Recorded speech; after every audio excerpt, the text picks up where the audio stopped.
Hello hello hello and welcome to a new lecture of Class Vista, जहाँ पे हम कर रहे हैं क्लास 11 की तैयारी केमिस्ट्री के साथ। आज है हाइड्रोकार्बन्स का लेक्चर नंबर 2। तो बिना किसी देरी के चलो शुरू करते हैं। अभी थोड़ा सा रिवीजन कर लेंगे कि लास्ट लेक्चर में हम लोगों ने क्या देखा। जैसा कि मैंने बताया था कि ये जो हाइड्रोकार्बन चैप्टर है ये 3 पार्ट्स में डिवाइड होगा, ठीक है। एक होगा एल्केन, एक होगा एल्कीन एंड एक होगा बाकी का rest alkynes and the substituted benzene compounds, ठीक है। ऐसे डिवाइड होगा, राइट। अभी हम लोगों ने लास्ट लेक्चर में एल्केन वाला पार्ट देख लिया था, और एल्केन वाले पार्ट में हम लोगों ने लास्ट कहाँ पे खत्म किया था। हम लोगों ने खत्म किया था प्रोजेक्शंस देख के, ठीक है। और मैंने उस लेक्चर में आप लोगों को बताया था कि जो नेक्स्ट लेक्चर होगा एल्कीन के ऊपर, तब हम लोग देखेंगे जियोमेट्रिकल आइसोमरिज्म्स के बारे में, ठीक है। अब ये जियोमेट्रिकल आइसोमर्स, ये आइसोमर्स का ही कॉन्सेप्ट, जो आइसोमरिज्म का कॉन्सेप्ट है, ये हम लोगों ने जीओसी के लेक्चर नंबर 3 में ऑलरेडी हम लोगों ने कर लिया है, ठीक है। ये जो आइसोमर्स क्या है, एंड वहाँ पे मैंने बताया था आप लोगों को कि दो तरह के आइसोमर्स होते हैं। एक होता है स्ट्रक्चरल आइसोमर्स, एक होता है जियोमेट्रिकल आइसोमर्स। है स्ट्रक्चरल आइसोमर्स के बारे में हम लोगों ने सब पढ़ लिया, जितना भी स्ट्रक्चरल आइसोमर्स का डिफरेंट काइंड्स होता है, एग्जांपल्स वगैरह सब हम लोगों ने देख लिया। और तब मैंने बताया था कि जियोमेट्रिकल आइसोमरिज्म वाला पार्ट हम लोग देखेंगे नेक्स्ट लेक्चर में, नेक्स्ट चैप्टर में, जो कि है ये वाला चैप्टर, हाइड्रोकार्बन्स वाला चैप्टर। तो अभी ये जियोमेट्रिकल आइसोमरिज्म से ही आज का लेक्चर हम लोग शुरू करने वाले हैं। What is geometrical isomerism? A compound which have same molecular formula. जैसा कि आइसोमरिज्म में भी तुम लोगों ने पढ़ा होगा, अगर नहीं पढ़ा होगा तो अभी जाके जीओसी का लेक्चर नंबर 3 देख के आओ, ठीक है। और मैं आशा करता हूँ कि तुम लोगों ने पढ़ा होगा, वरना ये लेक्चर अच्छे से, ये टॉपिक तो एटलीस्ट समझ में नहीं आएगा तुम लोगों को। तो लौटते हैं कि a compound which have same molecular formula but different spatial arrangement of atom और groups about the double bond. अभी ये जो स्पेशियल अरेंजमेंट के बारे में बात किया है, स्पेशियल अरेंजमेंट मतलब इन ए 3 डायमेंशनल स्पेस, ठीक है। 3 डायमेंशन में जैसे हम लोग लिखते हैं कार्बन, सपोज ऐसा CH4 के बारे में, अगर C2H6 के बारे में बोलेंगे तो ऐसा लिखते हैं, ठीक है। अभी ऐसा क्या होता है, वो तो 2D स्पेस ऑक्यूपाई नहीं करता ना। It's not written, it's not like कि हम लोगों ने जैसा लिखा वैसा ही मॉलिक्यूलर स्ट्रक्चर बनता है, नहीं। दे ऑक्यूपाई ए 3D स्पेस, ठीक है। वो 3 डायमेंशनल होते हैं, जितना भी मॉलिक्यूल्स होता है। अभी ये जो 3D स्पेस में अगर वो थोड़ा-सा अगर ट्विस्ट हो जाए, थोड़ा-सा बेंड हो जाए, तो अगर नया तरह का आइसोमर्स बनता है, लाइक अगर ट्विस्ट हो जाता है तो दिखने में मॉलिक्यूल अलग लगेगा। Even though the molecule is same, molecular formula is same, लेकिन उसका ट्विस्टिंग एंड बेंडिंग की वजह से वो दिखने में अलग लगता है। ये जो दिखने वाले अलग होते हैं, इनको ही हम लोग बोलते हैं जियोमेट्रिकल आइसोमर्स, ठीक है। अब इसके कंडीशंस क्या है? Molecules must have double bond, this is the first condition. Molecules में डबल बॉन्ड होना ही पड़ेगा। नेक्स्ट इज मतलब एल्कीन, ठीक है। द टू एटम्स और groups attach to the same carbon must be different, ठीक है। टू एटम्स और group attach to the same carbon must be different. इसका मतलब क्या है? सपोज मैं अगर एक डबल बॉन्डेड कार्बन की बात करूं, सपोज ये दो ही कार्बन को लेके हम लोग समझते हैं, ठीक है। ये जो कार्बन है, ये कार्बन है, 2 कार्बन है। अभी सपोज इधर में दो एंड दो ही ग्रुप्स आ सकते हैं, राइट। 4 bonds in total. अभी यहाँ पे सपोज एक ग्रुप है, सपोज इस ग्रुप का नाम दिया मैंने R। कोई भी अल्काइल ग्रुप है, CH3 है, मिथाइल है, इथाइल है, जो भी है। अभी 2 atoms of group attach to the same carbon must be different, मतलब इस कार्बन में ये R के साथ नेक्स्ट सेम R नहीं रह सकता, वहां पे R चेंज करना पड़ेगा। R डैश पकड़ लो, ठीक है। समझ आ रहा है? अगर यहाँ पे आर आ गया एंड यहाँ पे भी आर आ गया, जो भी हो, हाइड्रोजन भी हो सकता है, मिथाइल भी हो सकता है, इथाइल भी हो सकता है, कुछ भी हो सकता है, कुछ भी सब्स्टिट्यूशन हो सकता है। लेकिन अगर सेम ही सब्स्टिट्यूशन है, एक carbon of the 2 double bond अगर सेम ही सब्स्टिट्यूशन है, तब वो जियोमेट्रिकल आइसोमरिज्म नहीं शो करेगा। They have to be different. अगर डिफरेंट होगा तभी वो जियोमेट्रिकल आइसोमरिज्म शो करेगा। एंड ऑल्सो ये जो आर है, ये यहाँ पे भी रह सकता है, that is not a problem. या फिर यहाँ पे दो, मतलब कंप्लीटली डिफरेंट एक कोई आर ग्रुप रह सकता है। सपोज यहाँ पे मिथाइल है, सपोज यहाँ पे CH3 है, सिर्फ CH3 है, यहाँ पे C2H5 है, यहाँ पे सपोज C3H7 है, ठीक है। तो डिफरेंट भी हो सकता है लेकिन सेम भी हो सकता है। सपोज यहाँ पे सिर्फ फिर से आर भी आ सकता है, CH3 आ सकता है, तब भी करेंगे, तब भी ये ज्योमेट्रिकल आइसोमरिज्म शो करेगा। द वन कंडीशन इज कि डबल बॉन्ड होना चाहिए, एंड जो डबल बॉन्ड में जो कार्बन है, सपोज ये जो कार्बन है, इस कार्बन में दो अलग अलग ग्रुप होना चाहिए। इस कार्बन में सेम ग्रुप नहीं हो सकता, डिफरेंट कार्बन में सेम ग्रुप हो सकता है, लेकिन सेम कार्बन में सेम ग्रुप नहीं हो सकता। This is the only condition that we have to follow for geometrical isomerism, ठीक है। अभी ज्योमेट्रिकल आइसोमरिज्म का क्लासिफिकेशन कैसा है? ज्योमेट्रिकल आइसोमरिज्म का क्लासिफिकेशन है, मोस्ट ऑफ देम आर, मतलब वो they are broadly classified into two groups.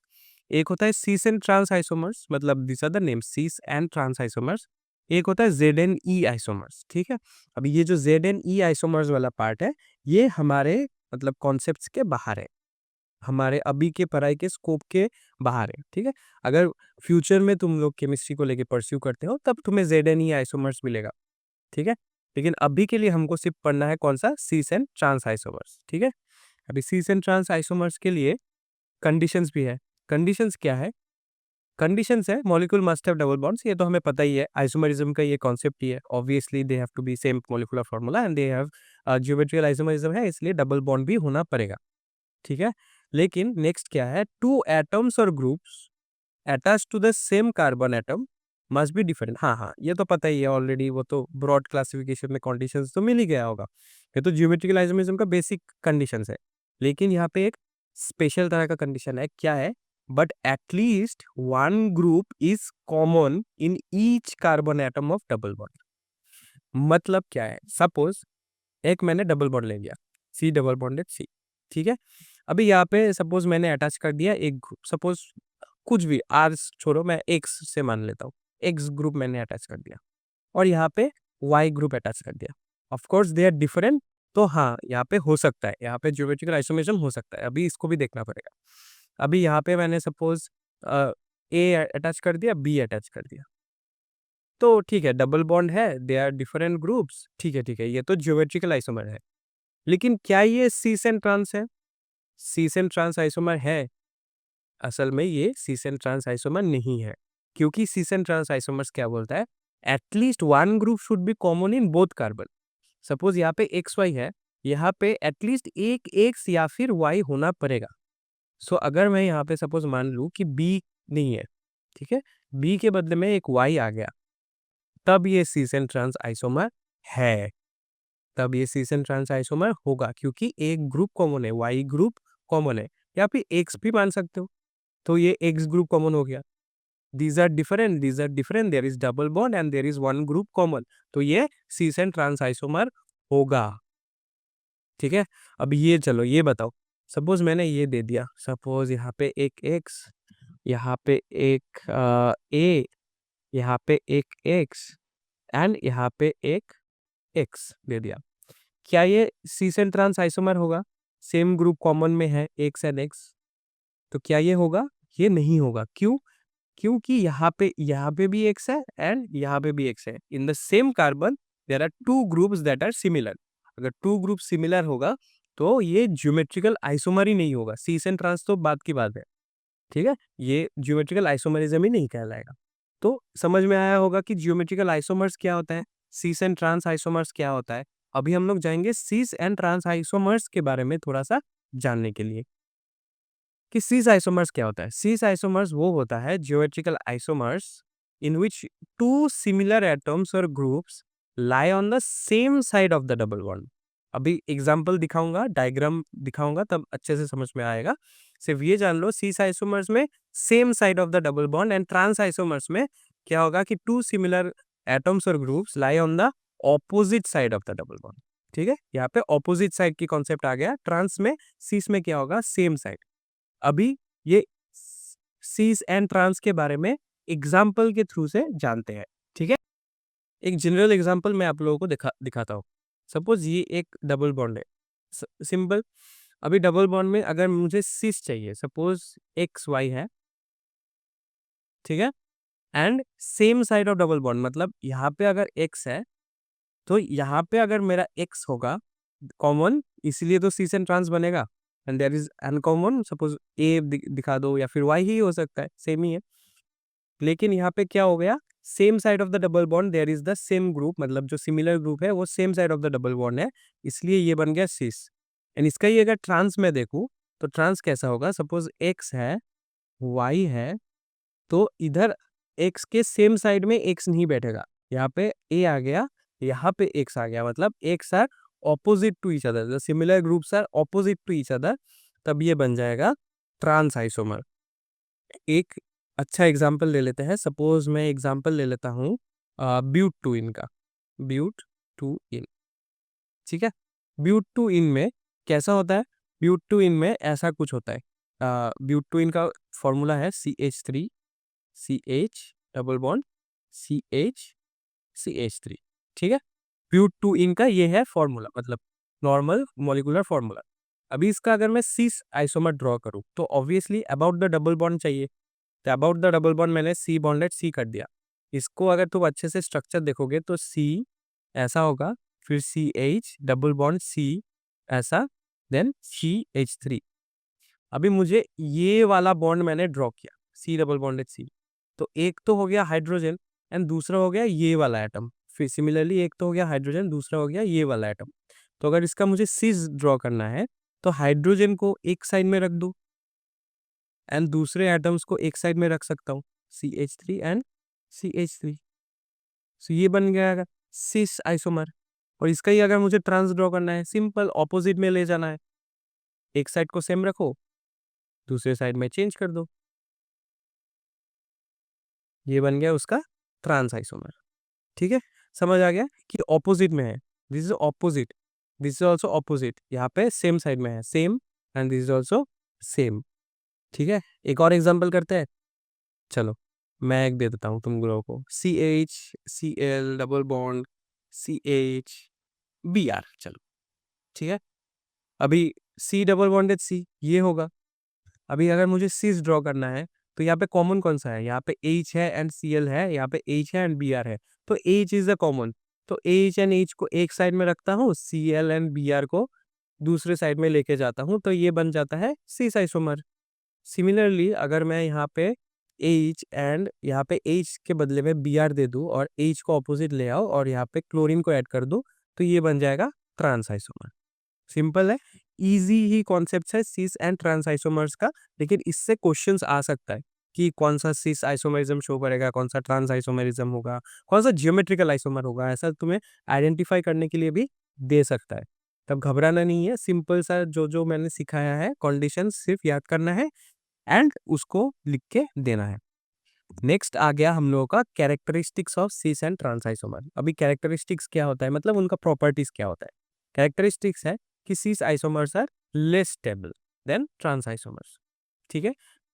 Next is cis isomer has more dipole moment than trans isomer. क्यों मोर डाइपोल मोमेंट, सिंपल है, यहाँ पे सिस एंड ट्रांस के बारे में सोच सकते हो कि क्लोरीन यहाँ पे इधर खींचेगा, ब्रोमीन भी यहाँ पे खींचेगा, तो ये इधर में दोनों ही एक साइड पे डाइपोल मोमेंट लग रहा है, यहाँ पे क्लोरीन इधर खींचेगा, यहाँ पे ब्रोमीन इधर खींचेगा, तो यहाँ पे डाइपोल मोमेंट ऑपोजिट लग रहा है, ठीक है, समझ आ गया ना। तो इधर ऐसे अगर लगता है कि डाइपोल मोमेंट सेम साइड में ही लग रहा है जैसे कि सिस में होता है, वहाँ पे डाइपोल मोमेंट ज्यादा बढ़ जाएगा। ट्रांस में क्या होता है, दो ऑपोजिट साइड में चले जाते हैं तो दोनों में थोड़ा सा डाइपोल मोमेंट कम हो जाता है, because in trans isomers two similar groups cancel the dipole moment of one another. Simple. cis isomers have obviously more boiling point than trans isomer because obviously dipole moment ज्यादा होगा तो boiling point भी ज्यादा होगा। ठीक है, समझ आ गया cis एंड ट्रांस आइसोमर्स का ये सब कैरेक्टरिस्टिक्स था। ये बोर्ड्स के पॉइंट ऑफ व्यू से थोड़ा सा इंपॉर्टेंट है, डायरेक्ट क्वेश्चंस आ सकता है, या फिर अगर तुम नीट एंड JEE की मतलब नीट एंड JEE या फिर कम्पिटिटिव के पॉइंट ऑफ व्यू से सोचो तो यहाँ से वो सब आ सकता है कि cis आइसोमर दे दिया, एक ट्रांस आइसोमर दे दिया, बोल देगा कि कहाँ पे डाइपोल मोमेंट ज्यादा होगा या कम होगा या सेम होगा, ऐसा तुमको देखना होगा। ठीक है, सीस एंड ट्रांस आइसोमर्स को यहीं पे कर देते हैं खत्म। बहुत सारा एग्जांपल्स तुम घर में भी प्रैक्टिस कर सकते हो। अगर मैं चलो मैं टेलीग्राम ग्रुप में तुम्हें टेलीग्राम ग्रुप जो है @classvista on IG, sorry Classvista chemistry, यहाँ पे मैं तुम लोगों को एक प्रैक्टिस शीट दे दूंगा, ठीक है, कौन सा सिस होगा, कौन सा ट्रांस होगा, ऐसा क्वेश्चंस वगैरह मैं दे दूंगा वहाँ पे। वहाँ से तुम लोग ज्वाइन करके डाउनलोड करके पढ़ सकते हो, मतलब कर सकते हो प्रैक्टिस के लिए सिर्फ। नेक्स्ट अभी हम लोग एल्किन पार्ट में आ जाते हैं प्रॉपरली, ठीक है। लास्ट क्लास में जब मैंने एल्किन पढ़ाया था तब भी तुम लोगों ने देखा होगा हम लोगों ने एक्चुअली में क्या पढ़ा, और हम लोगों ने पहले ही पढ़ लिया था कि प्रिपरेशन कैसे करते हैं, केमिकल रिएक्शंस पढ़ लिया था, और उसके बाद थोड़ा वो प्रोजेक्शन वाला पार्ट दिखा था, है कि नहीं। इसमें हम लोगों ने शुरू किया है आइसोमर्स से, अभी हम लोग देखेंगे प्रिपरेशन, एंड देन लास्ट में केमिकल रिएक्शंस देखेंगे, ठीक है। और इस लेक्चर को कर देंगे खत्म। बहुत इजी छोटा सा लेक्चर है हाइड्रोकार्बन्स पे, लेकिन याद रखने का बहुत कुछ है, ठीक है। ये सब रिएक्शंस तुम्हें याद रखना है, क्योंकि ये सब डायरेक्ट क्वेश्चंस आएगा, या फिर मतलब ऐसा क्वेश्चंस दे देगा कि सपोज ए टू बी दे दिया, रिएजेंट कौन सा है बताओ, या फिर ए एंड रिएजेंट दे दिया, बी कौन सा होगा बताओ, ऐसा टाइप का क्वेश्चंस आएगा। तो इसलिए सब रिएक्शंस को अच्छे से समझना है, अच्छे से देखना है, अच्छे से प्रिपेयर करना है। चलो अभी प्रिपरेशन में क्या है, फ्रॉम एल्काइंस, ऑब्वियसली एल्किन बनाना है तो एल्काइन से बना सकते हैं, ठीक है। मतलब ट्रिपल बॉन्ड से डबल बॉन्ड में ला सकते हैं, कैसे, alkynes on partial reduction, full reduction नहीं। अगर फुल रिडक्शन होगा तो एल्केन बन जाएगा, याद है ना। लास्ट में जब मैंने एल्केन, लास्ट क्लास में एल्केन में दिखाया था ना, फर्स्ट वाला में ही, कि alkene and alkene on, sorry alkene and alkyne on reduction, complete reduction. यहाँ पे क्या करना पड़ेगा, पार्शियल रिडक्शन। अगर कंप्लीट रिडक्शन हो जाता है तब वो बन जाएगा एल्केन, क्योंकि हमें एल्कीन चाहिए, इसलिए हम लोग करेंगे पार्शियल रिडक्शन विथ हाइड्रोजन। अरे एच ही नहीं है, पार्शियल रिडक्शन विथ हाइड्रोजन, ठीक है, in presence of palladized charcoal. अभी ये पैलेडाइज्ड चारकोल का एक और नाम है, वो है लिंडलार्स कैटलिस्ट।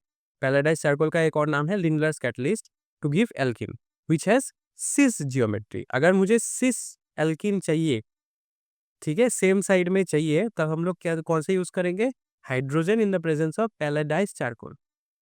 और again if partial reduction is done by sodium liquid ammonia, sodium and liquid ammonia, sodium in liquid ammonia लिखो, यहाँ पे थोड़ा सा मिस्टेक हो गया, sodium in liquid ammonia, then trans alkene will form, ठीक है। सिस चाहिए होगा तो लिंडलर्स कैटलिस्ट यूज करेंगे, एंड अगर ट्रांस चाहिए तो सोडियम इन लिक्विड अमोनिया।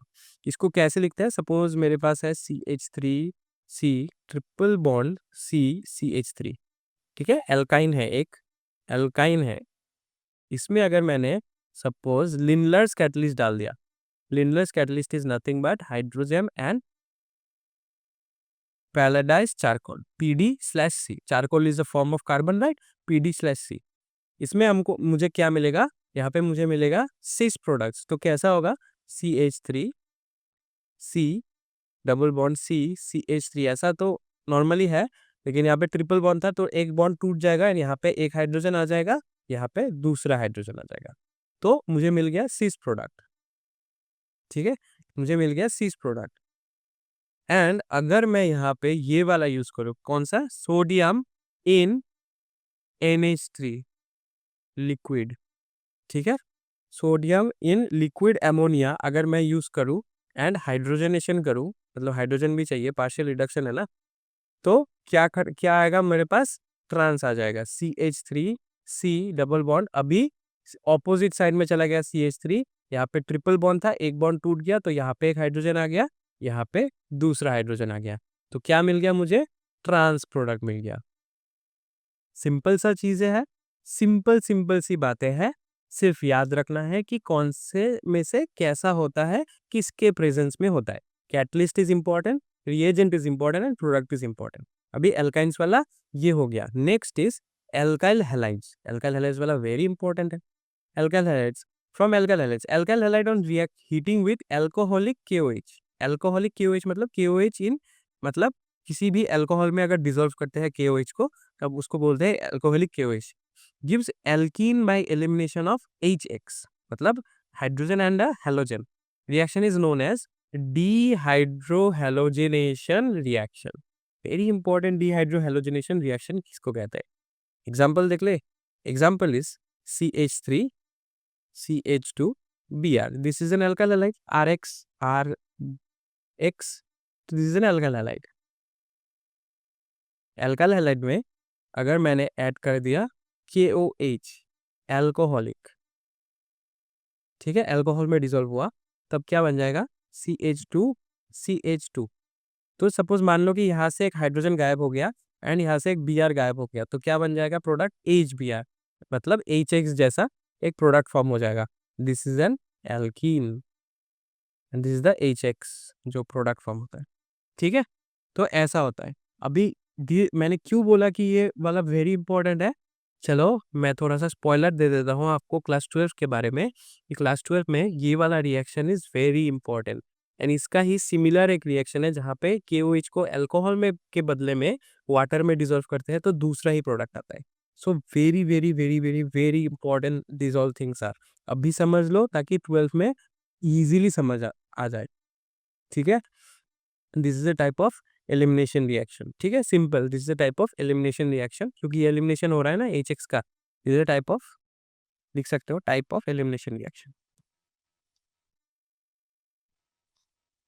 अभी एलिमिनेशन रिएक्शन अगर कर रहे हो तो there is also a rule that you have to know, जिसका नाम है सेडजेफ रूल। ठीक है, अभी प्रिपरेशन से थोड़ा हटके आ रहे हैं, सेडजेफ रूल को समझने के लिए फिर से प्रिपरेशन में वापस जाएंगे। ठीक है, अभी सेडजेफ रूल क्या बोलता है, सेडजेफ रूल बोलता है कि in elimination reaction the preferred product is that alkene which contains more number of alkyl group, alkyl मतलब R group, not hydrogen, R group attach to the double bonded carbon atom.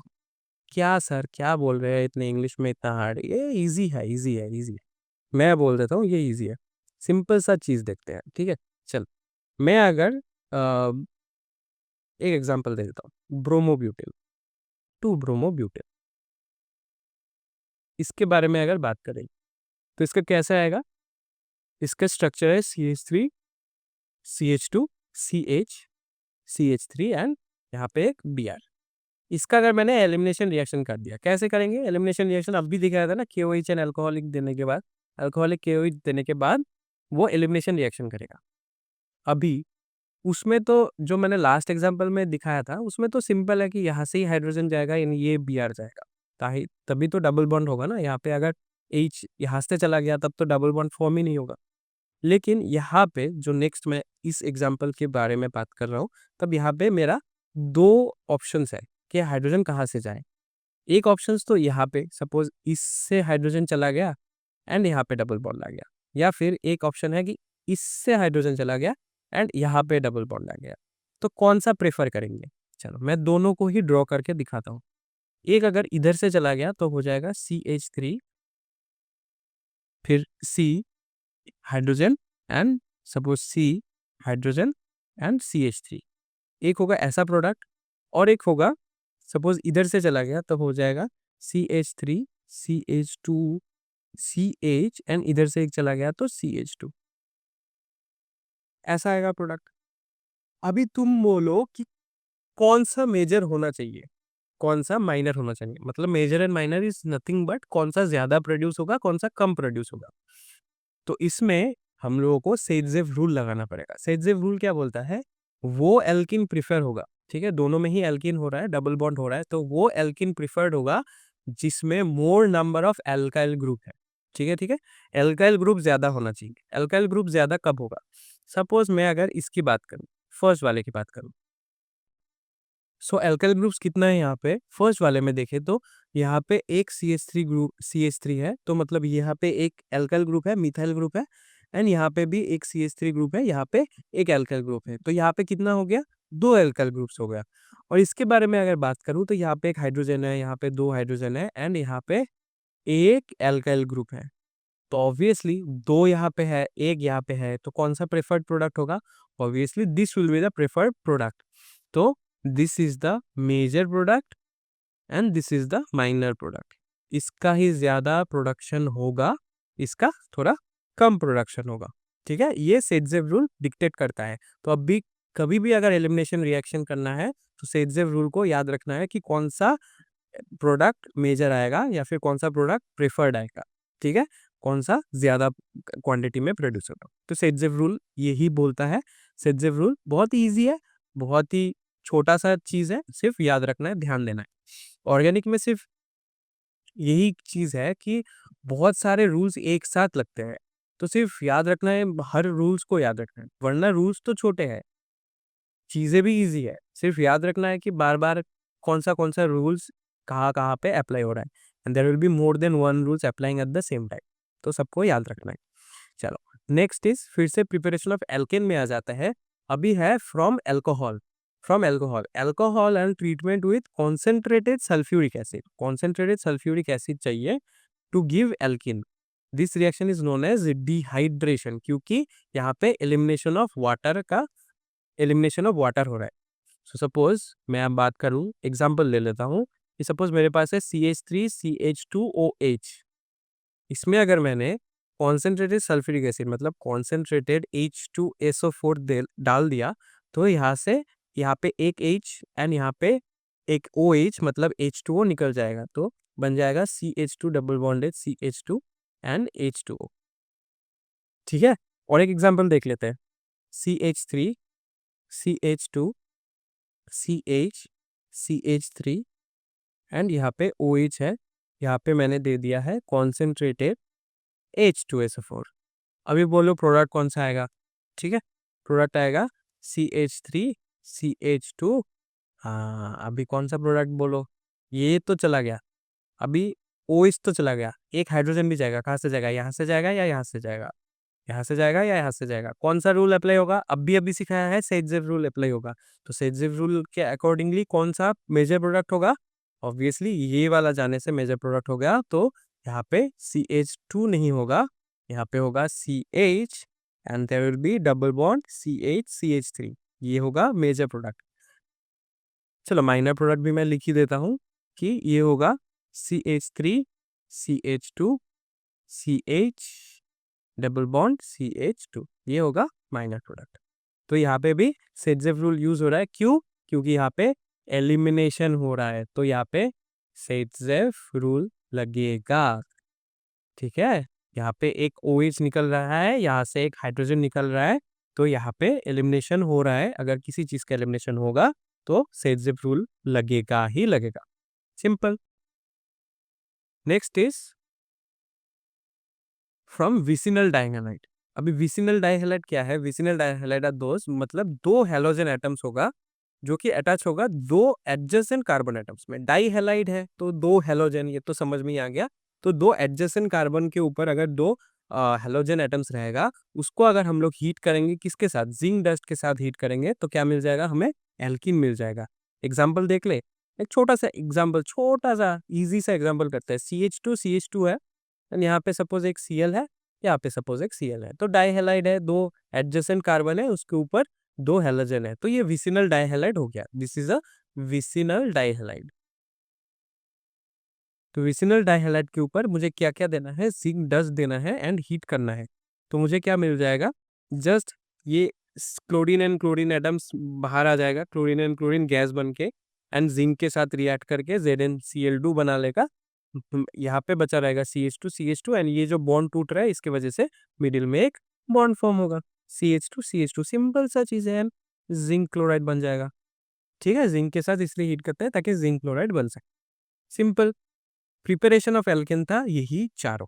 ठीक है, from alkyne, from vicinal dihalide, from alcohol and from alkyl halide. ठीक है, alkyl halide, vicinal dihalide, alcohol and alkyne. अभी Saytzeff rule के बारे में भी तुम लोगों को समझ आ गया, अभी प्रिपरेशन हो गया है खत्म।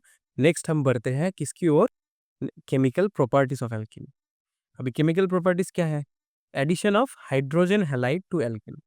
हाइड्रोजन हैलाइड अगर एल्कीन में ऐड करें, हाइड्रोजन हैलाइड मतलब कौन सा? वो HX वाला, याद है ना? HCl हो सकता है, HX मतलब वो HCl हो सकता है, HBr हो सकता है, HF हो सकता है, HI हो सकता है। ठीक है, most commonly HCl and HBr he add होते हैं। ठीक है, तो ये हाइड्रोजन हैलाइड कैसे ऐड होता है? क्या बोला है कि addition of hydrogen halide in alkene gives halo alkane. ठीक है, मतलब एल्काइल हैलाइड मिलता है, हेलो एल्केन मतलब एल्काइल हैलाइड ही है। Addition of hydrogen halide in alkene gives haloalkane. In case of symmetric alkene gives one product. Simple है, symmetric alkene है, वन प्रोडक्ट आएगा। मैं दिखाऊंगा एग्जाम्पल के तौर से दिखाऊंगा तो अच्छे से समझ आ जाएगा। But in case of unsymmetric alkene gives two product, two product चाहिए। मतलब आएगा, one is major one is minor, ठीक है, which depends of Markovnikov rule. यही है मेन हमारा चीज, Markovnikov rule. Very very very important एक रूल जो कि क्लास 12 में प्रीडोमिनेंटली हर एक चैप्टर में कभी ना कभी एक बार एटलीस्ट तुम्हें मिलेगा। हेलो एल्केन में मिलेगा, अल्कोहल फिनोल एथर, मतलब क्लास 12 के बारे में बात कर रहा हूँ। क्लास 12 के चैप्टर्स में सब कुछ में एक बार न एक बार मार्कोव-निकोव रूल अप्लाई होने का चांसेस बहुत हाई है। एंड ये वाला तो ऑलरेडी मैंने वीडियो भी बनाया हुआ है, क्लास 12 वाला वीडियो है। फर्स्ट 2 चैप्टर जो मैंने पढ़ाया था, alcohol phenol ethers and haloalkanes, ठीक है? इस चैनल का फर्स्ट 2 वीडियोस, उनमें मार्कोव-निकोव रूल मैंने अच्छे से समझाया है, ठीक है? अभी भी तुम लोगों को भी मैं अच्छे से ही समझाऊँगा, तो ध्यान दो। अभी मार्कोव-निकोव रूल समझेंगे, फिर ये addition of hydrogen halide automatically तुम लोगों को समझ आ जाएगा, ठीक है? सिमेट्रिक एंड अनसिमेट्रिक के बारे में क्या बात कर रहा था। अभी सपोज़ सिमेट्रिक की बात करते हैं। चलो एक सिमेट्रिक मैं दिखा देता हूँ, सिमेट्रिक का केस, ठीक है? सपोज़ यहाँ पे है CH3 CH double bonded CH CH3, ऐसा अगर है और हाइड्रोजन हैलाइड अगर ऐड करना है, HBr सपोज़ मान लो, तो अगर मैं यहाँ पे भी हाइड्रोजन ऐड कर सकता हूँ, यहाँ पे भी Br ऐड कर सकता हूँ, और यहाँ पे हाइड्रोजन ऐड कर सकता हूँ, यहाँ पे Br ऐड कर सकता हूँ। कोई मुझे फ़र्क नहीं पड़ता, ठीक है? कोई फ़र्क नहीं मुझे पड़ता। तो सिंपल चीज़ है कि यहाँ पे जो डबल बॉन्ड है वो टूट जाएगा एंड उसके बदले में एक यहाँ पे हाइड्रोजन आ जाएगा, एक यहाँ पे ब्रोमीन आ जाएगा। या फिर तुम उल्टा करके भी लिख सकते हो कि सपोज़ मान लो कि यहाँ पे ब्रोमीन आ जाएगा एंड यहाँ पे हाइड्रोजन आ जाएगा। They give the same product, क्योंकि अगर इधर से देखोगे तो हाइड्रोजन फर्स्ट है, एंड अगर उल्टा करके यहाँ पे यहाँ पे ब्रोमीन ऐड कर दो और इधर से देखोगे तब भी हाइड्रोजन फर्स्ट है। तो इट डजंट मैटर कि तुम कहाँ से ऐड कर रहे हो, क्योंकि ये सिमेट्री की है तो they will give the same product. लेकिन बात आती है कहाँ पे, जब वो अनसिमेट्रिक है एंड तब क्या अप्लाई होता है, मार्कोव-निकोव रूल। अब ये मार्कोव-निकोव रूल क्या बोलता है कि इन एडिशन रिएक्शंस, ये एलिमिनेशन रिएक्शन नहीं है, एलिमिनेशन में सेडजेव रूल, मैं एडिशन में क्या है, Markovnikov rule. In addition reaction the negative part of addendum, मतलब जो ऐड करने वाले हो, जो एडेड मॉलिक्यूल्स है, gets attached to that carbon of double bond which possess less number of hydrogen atoms. क्या क्या है, एक एक करके मैं समझा रहा हूँ। Negative part of atom, suppose इस रिएक्शंस में हाइड्रोजन हैलाइड्स के बारे में अगर बात करें, HX, चलो एक एग्जांपल ले लेते हैं, HBr के बारे में बात करते हैं। HBr का नेगेटिव पार्ट कौन सा है? ऑब्वियसली ये जब डिसोसिएट करेगा तो H पॉजिटिव बनेगा, ये तो positive part, and Br negative बनेगा, तो मतलब ये हेलोजन पार्ट ही होगा नेगेटिव पार्ट। ये नेगेटिव पार्ट किस कार्बन एटम में लगेगा? जिसमें कम हाइड्रोजन है, ठीक है? एग्जाम्पल के तौर से देख लेते हैं। सपोज मैं ले लेता हूँ CH3 CH2, this is unsymmetric. यहाँ पे अगर मैंने HBr ऐड करने की कोशिश की तो ये तो बॉन्ड टूट जाएगा, ठीक है? बन जाएगा CH3 CH एंड CH2, ऐसा बन जाएगा। अभी नेगेटिव पार्ट मतलब ब्रोमीन पार्ट किस कार्बन में अटैच होगा? जिसमें लेस नंबर ऑफ हाइड्रोजन है। तो इस कार्बन के बारे में अगर बात करें, क्योंकि यहाँ पे और यहाँ पे ही अटैच होगा, तो इस कार्बन के बारे में अगर बात करें, यहाँ पे एक हाइड्रोजन है, और इस कार्बन के बारे में बात करें तो यहाँ पे 2 का हाइड्रोजन है। तो किस में ऐड होगा? जिसमें कम है। तो इसमें कम है तो यहाँ पे आ जाएगा ब्रोमीन, एंड ऑब्वियसली यहाँ पे आ जाएगा हाइड्रोजन। तो बन जाएगा CH3 CHBr एंड CH3, ये बन जाएगा मेजर प्रोडक्ट। माइनर प्रोडक्ट भी बनेगा, उल्टा भी बनेगा, थोड़ा सा CH3 CH2 इसमें उल्टा भी हो जाएगा, ठीक है? ये माइनर प्रोडक्ट बनेगा, लेकिन दिस इज वेरी फ्यू, 0.01% ऐसा कुछ आता है, ठीक है? मेजर प्रोडक्ट मतलब ये वाला ही जो मार्कोव-निकोव रूल फॉलो करता है, वो ही प्रोडक्ट आएगा, ठीक है? Markovnikov rule is very easy, सिर्फ याद रखना है जो ऐड करोगे उसका नेगेटिव पार्ट उस कार्बन में जाएगा जहाँ पे हाइड्रोजन कम है, जिसका कम है उधर नेगेटिव पार्ट जाएगा, जिसका हाइड्रोजन ज्यादा है उधर पॉजिटिव पार्ट चला जाएगा। अभी मार्कोव-निकोव रूल के बारे में बात करेंगे तो एक और भी रूल है जो कि है anti Markovnikov rule. Anti Markovnikov rule नाम से ये समझ आ रहा है कि ये ऑपोजिट है। तो क्या बोल रहा है कि in the presence of peroxide, ठीक है? पर ऑक्साइड देना है and addition of only HBr, ठीक है, ये HCl में काम नहीं करेगा, लेकिन मार्कोव-निकोव रूल HCl में भी काम करेगा। यहाँ पे Cl आ जाएगा, ठीक है, Br के बदले में। लेकिन एंटी मार्कोव-निकोव रूल में 2 कंडीशन है, एक होना पड़ेगा पेरोक्साइड एंड एक होना पड़ेगा HBr ही सिर्फ। To unsymmetrical alkene takes place in opposite to that of Markov-Nikov rule. Opposite to Markov-Nikov rule, that is negative part of HBr is added to that carbon of double bond which poses more number of hydrogen atom. Simple, negative part जो bromine part होगा यहाँ पे more number of double bond के ऊपर attack करेगा. This is also known as peroxide effect और खाराश effect. ठीक है, इसके बारे में क्या थोड़ा सा देख लेते हैं. सिंपल सेम ही ले लेंगे, CH3 CH CH2, लेकिन यहाँ पे एक कंडीशन है कि HBr देना पड़ेगा इन the presence of peroxide. In the presence of peroxide अगर HBr दोगे तो ये डबल बॉन्ड तो टूट जाएगा, CH3 CH CH2 तो बन जाएगा, लेकिन यहाँ पे नेगेटिव पार्ट ऑफ एडेंडम मतलब ब्रोमीन ऐड होगा उस कार्बन में जिसमें ज्यादा हाइड्रोजन है. यहाँ पे एक है, यहाँ पे दो है, तो यहाँ पे आ जाएगा ब्रोमीन एंड दूसरी तरफ चला जाएगा हाइड्रोजन. ये बन जाएगा तब मेजर प्रोडक्ट. माइनर प्रोडक्ट भी बनेगा सेम उल्टा करके, CH3 CH, ये Br नॉर्मल जो लगना चाहिए ये भी बनेगा, लेकिन this will B minor product and हमको फोकस करना है सिर्फ इसके ऊपर, मेजर प्रोडक्ट के ऊपर. ठीक है, समझ आया. Markovnikov rule and anti Markovnikov rule both are very very very easy. सिर्फ थोड़ा सा याद रखना है कि कौन से में कैसा होगा. एंड ये होगा एडिशन रिएक्शन में, एंड एलिमिनेशन रिएक्शन में कौन सा था, सेड-सेफ रूल. ठीक है, चलो अभी नेक्स्ट जो केमिकल प्रॉपर्टीज है उसमें आ जाते हैं, दैट इज ओजोनोलाइसिस. ओजोनोलाइसिस नाम से ही पता चल रहा है थोड़ा सा कि ओजोन से रिलेटेड है. क्या है, it involves the addition of ozone molecules to alkene to form an ozonide compound. या ओजोनाइड कंपाउंड क्या है, ये एग्जांपल में तुम लोगों को पता चल जाएगा. which on treatment with zinc and water gives aldehyde or ketone or a mixture of both depending on the substituent present on double bonded carbon atom. बहुत कुछ बोल दिया मैंने, एक एक करके देखते हैं. ठीक है, किसका रिएक्शन है ये, एल्कीन का रिएक्शन है. तो एक एल्कीन ले लेते हैं, CH3 CH double bond CH CH3. यहाँ पे किसका रिएक्शन है, ओजोन का रिएक्शन है. और क्या बनाता है, एक ओजोनाइड कंपाउंड बनाता है. कैसा होता है ये होता है, ये डबल बॉन्ड टोटली टूट जाता है. तो ये बन जाता है CH3 CH एंड ये बन जाता है CH CH3. और इन दोनों को जोड़े रखता है एक ओजोनाइड कंपाउंड, मतलब एक O O O O O. ठीक है, कुछ ऐसा होता है, 1 2 3 4 4 बॉन्ड इस कार्बन का, इधर भी 4 बॉन्ड, एंड यहाँ पे ऑक्सीजन का कुछ ऐसा फॉर्म होता है. This is nothing but the ozonide compound. ठीक है, this is the ozonide compound. यहाँ पे क्या करना है, on treatment with zinc and H2O, zinc and H2O के साथ अगर हम ट्रीटमेंट करेंगे तो हमें क्या मिलेगा, ये CH3 CH एंड एक O चला जाएगा तो बन जाएगा CH3 CH double bonded O. And यहाँ पे CH3 CH और दूसरा O चला जाएगा तो बन जाएगा O CH CH3. और एक ऑक्सीजन बाकी रहेगा ना, वो ZnO के साथ ZnO जैसा बन जाएगा. ठीक है, तो कुछ रिएक्शन कुछ ऐसे टूटेगा कि CH3 CH एंड एक O वो ले जाएगा, दूसरा CH3 CH एक O वो ले जाएगा, एंड ये जिंक आके इस ऑक्सीजन को ले जाएगा, ZnO बना देगा, जिंक ऑक्साइड बना देगा.